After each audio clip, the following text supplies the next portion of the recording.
Good evening, dear listeners, and welcome aboard. Tonight we invite you to take a journey, one that begins with a seemingly ordinary late-night commute, but soon veers off the tracks of reality. Have you ever boarded a train late at night when the world feels a little quieter, a little darker?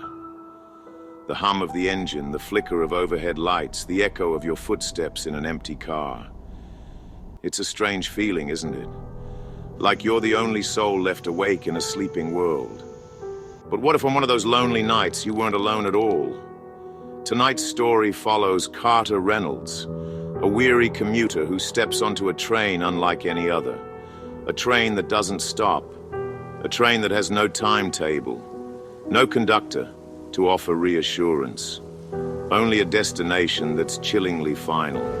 So, settle in, make yourself comfortable, and remember to keep your ticket close at hand. Because once you board the train that never stops, there's no getting off. Now let us begin.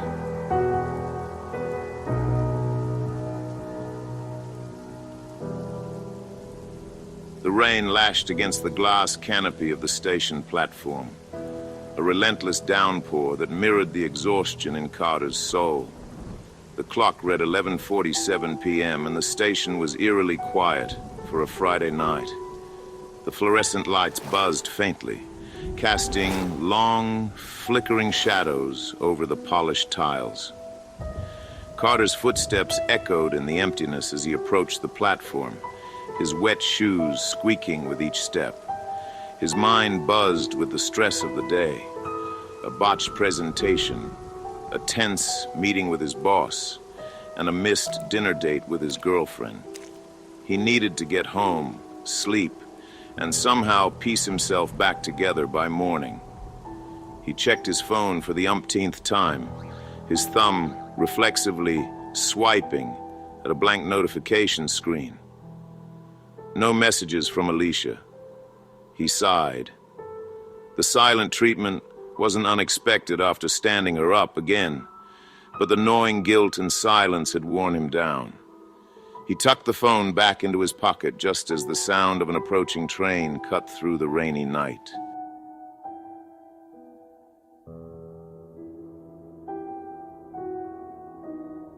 The train pulled into the station with a metallic groan that sent a shiver up his spine. Its dark, graffiti-scarred exterior seemed out of place on this usually orderly line. The electronic sign overhead flickered, its message garbled into nonsensical symbols before settling on a single word.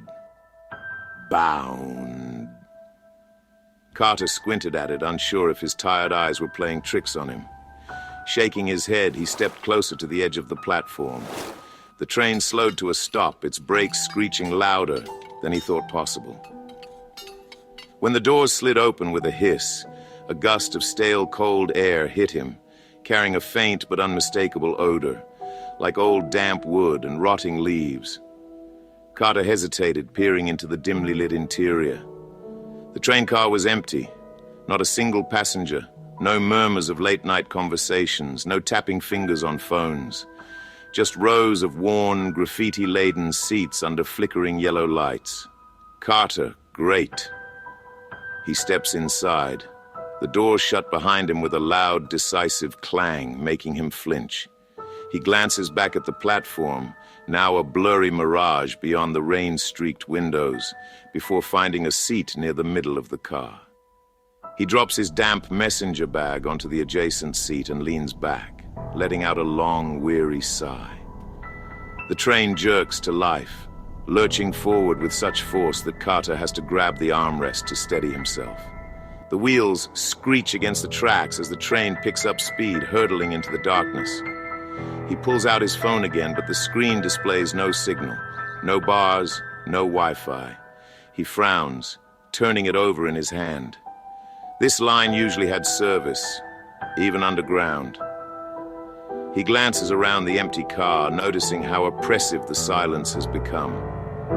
Even the hum of the train's engine is muted, replaced by a faint rhythmic thudding from somewhere deep below. Carter shifts uneasily in his seat, his eyes darting toward the end of the car, That's when he sees him.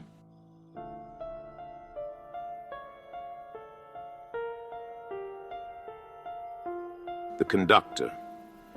The man shuffles into view, emerging from the shadows like a specter. His uniform is an old-fashioned design, something out of the 1940s, with brass buttons and a cap tilted low over his face. His nameplate glints faintly under the flickering lights, though the letters are too scratched to read. "Ticket, sir." Carter hesitates, fishing his commuter pass from his bag. "Here."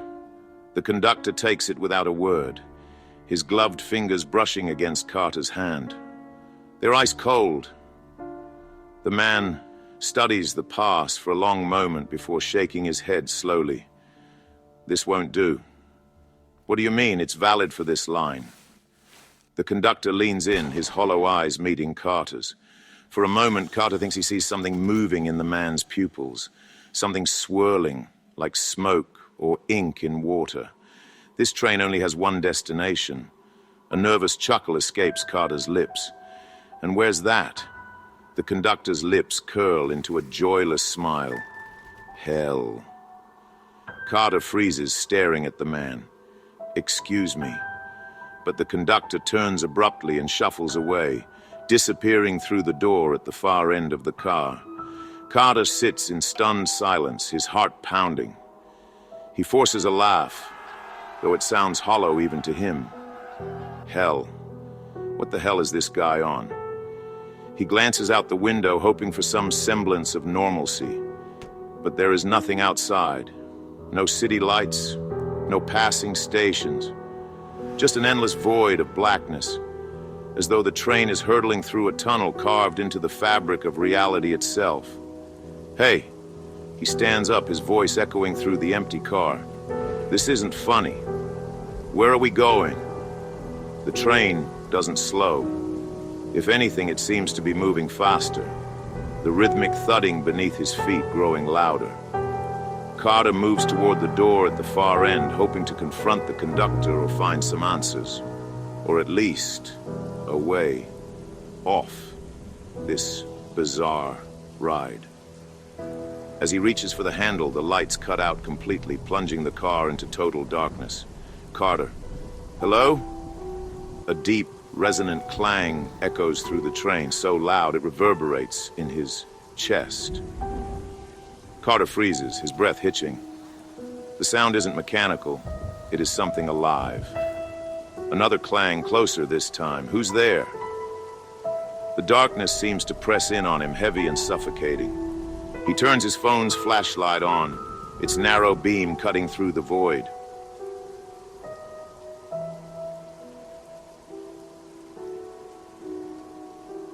That's when he sees the first set of eyes. They glint at the edge of the light, reflecting back like an animal's. Only they are too high off the ground. A second pair blinks into existence next to them. Then a third. Carter stumbles backward, his heart slamming against his ribs. The eyes move closer, unblinking, their sheer number multiplying with every passing second. And then the whispering begins. Carter's pulse pounds in his ears as he stumbles back to his seat, the pale beam from his phone barely illuminating the creeping shadows around him. The eyes, there are so many of them, shimmer in the darkness, their eerie glow intensifying with every moment. The whispers grow louder, a chorus of overlapping voices, each speaking in a language he can't understand. He tries to steady his breathing, his trembling hands clutching the edge of the seat. Carter. Stop. This isn't real, it's just a bad dream. But the train sways violently as if in response, forcing him to clutch the armrest to avoid toppling over. The eyes disappear all at once, plunging him into a sudden, suffocating silence. Okay, just find the conductor. He'll explain. Whatever this is. He forces himself to his feet, the phone's flashlight trembling in his hand. The train car stretches endlessly before him, the dim overhead lights flickering weakly back to life. Each step he takes feels heavier than the last. his shoes scraping against the metallic floor. At the far end of the car, the door creaks open slowly on its own. Beyond it is another car, identical to the first, dimly lit with rows of worn, empty seats. Carter hesitates at the threshold, a chill seeping into his bones as the whispers start again, faint and distant, like a breeze carrying voices from a far-off place. "Conductor, I need to talk to you." The only response is the steady thump, thump, thump of the train's wheels against the tracks, a rhythm that now feels almost mocking. He steps through the doorway, glancing nervously over his shoulder. The door slams shut behind him with a thunderous clang. Carter jumps, spinning around. His breath comes in quick bursts as he tries the handle, but it won't budge. He is sealed in. This isn't happening. The lights in the new car flicker more violently than before, casting shadows that seem to move independently of their sources.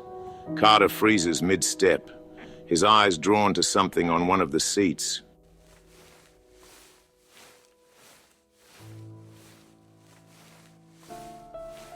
A newspaper lies open, its brittle pages yellowed and curling at the edges. It shouldn't have caught his attention, but the headline printed in bold black letters sends a chill down his spine. Commuter train derails. 27 dead. Beneath it is a grainy black and white photograph of a mangled train wreck, the twisted metal barely recognizable as cars. Carter's throat tightens. His hand hovers over the paper, but he can't bring himself to touch it. The date at the top is barely visible, but when he squints, he sees the year, 1987. What the hell is this? He stumbles back, his foot hitting something solid. Carter turns to see another object in the aisle. A briefcase, battered and scuffed, its leather straps frayed. The initials JW are embossed on its surface. JW. He murmurs, his mind racing. He kneels to examine it, but the train shudders violently, throwing him off balance. The lights blink out again, and the whispers return. Louder this time, closer. They aren't just voices. They are words, fragmented but unmistakable. Help us. Carter's chest tightens as the plea echoes around him. He whips his flashlight toward the seats, the beam cutting through the thick shadows. For a fleeting moment, he thinks he sees figures sitting in the rows, pale, gaunt faces staring back at him with hollow eyes. But when he blinks, the seats are empty again. He backs away, his mind reeling. This isn't real. The train lurches forward, the sudden acceleration nearly knocking him off his feet. Carter grabs a nearby pole, holding on as the car shakes violently. The whispers turn into screams, agonized, desperate cries that seem to come from all directions. Through the chaos, Carter catches sight of the conductor standing at the far end of the car. "Hey!" he shouts, his voice barely audible over the cacophony. He pushes himself forward, stumbling toward the man. What is this? What's happening? The conductor doesn't move, his back turned to Carter.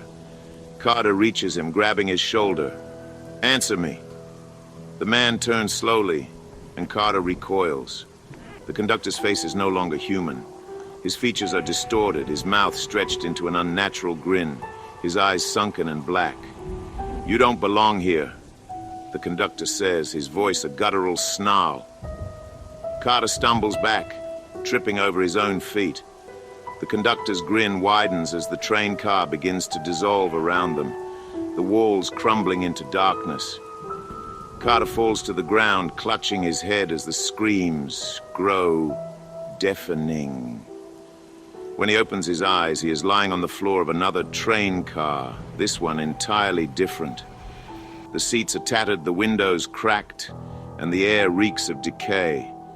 Shadows move in the corners, shifting and writhing like living things. Carter sits up slowly, his body trembling. His phone is gone, and the only light comes from a dim, blood-red bulb at the center of the ceiling. This can't be happening.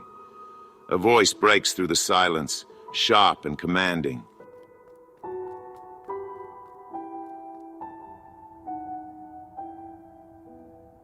Voice: Carter Reynolds. He turns, his blood running cold. At the far end of the car stands a figure cloaked in black, its face obscured by a hood. How do you know my name? The figure steps closer, its movements unnervingly smooth.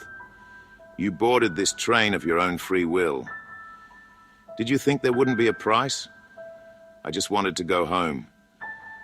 The figure laughs, a low, guttural sound that makes Carter's skin crawl. Home? No, Carter. You were running. From your guilt, your mistakes, your past. But there's no running here. This train only stops for one thing. And what's that? The figure leans in, its hood falling back to reveal a skeletal face with empty, burning eye sockets. Judgment. The train screeches to a halt, and the doors at the far end open with a groan. Beyond them is a landscape of fire and shadow, a vast, desolate expanse that stretches into eternity. The figure points toward the exit. Your stop. Carter's legs refuse to move as he stares at the open door and the infernal landscape beyond. The air that wafts in is hot and acrid, carrying the stench of sulfur and charred earth. Flickering flames dot the horizon, casting long, distorted shadows of grotesque shapes that writhe in agony. The faint sound of wailing rises and falls like waves, a mournful symphony of torment that seems to seep into his very soul. I'm not going out there. I don't belong here. You've got the wrong guy. The figure tilts its skeletal head as if studying him. Denial is a common reaction, but everyone who boards this train belongs here. Carter Reynolds. None ride without purpose. That's not true. I've made mistakes, sure, but nothing that warrants this. I'm just a guy trying to get home. Home? Do you even know where that is anymore? The life you're clinging to is nothing but a series of broken pieces. Relationships destroyed, promises abandoned. You left your soul at the crossroads long before you stepped aboard this train. Carter shakes his head violently, backing into one of the tattered seats. No, that's not true. I can fix it. I can make it right. The figure raises a skeletal hand, and the walls of the train car shimmer. A window appears beside Carter, its glass foggy and faintly glowing. Shapes begin to form within it. Scenes from his life. Carter sees himself at work, snapping at a younger colleague who had asked for help. He sees Alicia, her face twisted with anger as she storms out of their apartment, shouting something about empty promises and always being second to his career. Then comes the image of his parents' faces, disappointed and hurt, as he brushes off their calls with excuses. Stop it. That doesn't mean I deserve this. People screw up all the time. People do. But most of them try to make amends. You ran from your mistakes, burying yourself in work, distractions, and denial. You boarded this train because you couldn't face what you'd left behind, and now the figure gestures toward the open door. It's time to face the consequences. The train groans, the metal floor vibrating beneath Carter's feet. The wailing outside grows louder, more insistent, as if the very landscape is calling to him. No, there has to be another way. I can fix this. I'll fix everything. Just give me a chance. The hooded figure stands silent for a moment, then raises its hand again. The fiery landscape beyond the door seems to ripple and fade, replaced by another scene. It is his apartment, his real apartment, complete with the cluttered desk and half-empty coffee mug. Alicia is there, sitting on the couch, her face buried in her hands. Figure your chance, one final stop. But the price of return is steep. I'll pay it. The figure laughs, a sound that makes Carter's skin crawl. You haven't even heard the cost. I don't care. Whatever it takes, I'll make it right. Just send me back. The figure gestures again, and the apartment scene disappears. replaced by the fiery wasteland once more. So be it. But remember, Carter, redemption is not guaranteed. You must earn it, step by painful step. The train shudders violently, throwing Carter to the floor. The lights above flicker wildly as the hooded figure dissolves into smoke. The walls of the train seem to peel away, revealing swirling darkness beyond. The last thing Carter hears before he blacks out is the screeching of the train's wheels and the distant echo of his own name.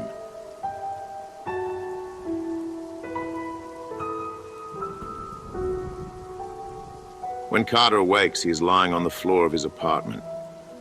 The smell of stale coffee and old takeout fills his nose, and the muffled sound of the city filters in through the windows. He sits up, his heart pounding. The train, the conductor, the hooded figure, it all feels like a nightmare. But as he looks around, he notices something strange. His phone is on the coffee table, its screen cracked and flickering faintly. A message glows on the screen, the letters stark against the darkness. This is your stop. Don't waste it. Carter stares at the message, his pulse racing. He barely has time to process it before his phone buzzes. It is Alicia. For a moment, he just stares at the screen, his finger hovering over the answer button. The weight of his failures threatens to crush him, but then he remembers the hooded figure's words. Redemption is not guaranteed. He answers the call. Alicia, I'm so sorry. I know I've screwed up, but I want to fix this. Please, can we talk? There is silence on the other end, and Carter's heart sinks. But then Alicia speaks, her voice soft and uncertain. I'm not sure we can, Carter, but I'll listen. The call ends with a tentative promise to meet, and Carter sits in the quiet of his apartment, staring at the phone in his hand. He knows this is only the beginning. There are others he needs to call, apologies he needs to make. As he stands, a faint rumble echoes through the room, like the distant sound of a train passing underground.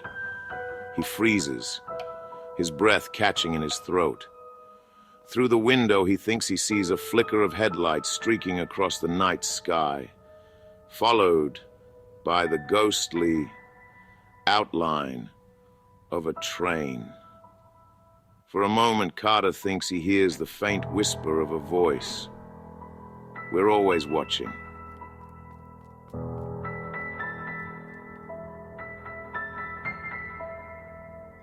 And so, dear listeners, our journey aboard the train that never stops comes to an end. But as we step off into the stillness of the night, the question lingers. What would you do if the train came for you? Would you face the past you've tried to outrun, or let it pull you into the abyss? But tonight is only the beginning. The shadows stretch far and wide, and there are still so many secrets waiting to be unearthed. Next time, we'll lead you to a place where the living and the dead sing in unison, where harmony becomes horror, and a single name whispered in the dark could be your last. In the cemetery choir, we'll follow a musician drawn by ghostly melodies into a graveyard's depths. What he records is more than music. It's a warning. And once the voices know his name, there's no escape. You don't want to miss this haunting tale. So mark your calendars, set your reminders, and join us next time. Because some songs are impossible to forget, and some names are never meant to be spoken. Good night, dear listeners. We'll be waiting for you in the dark.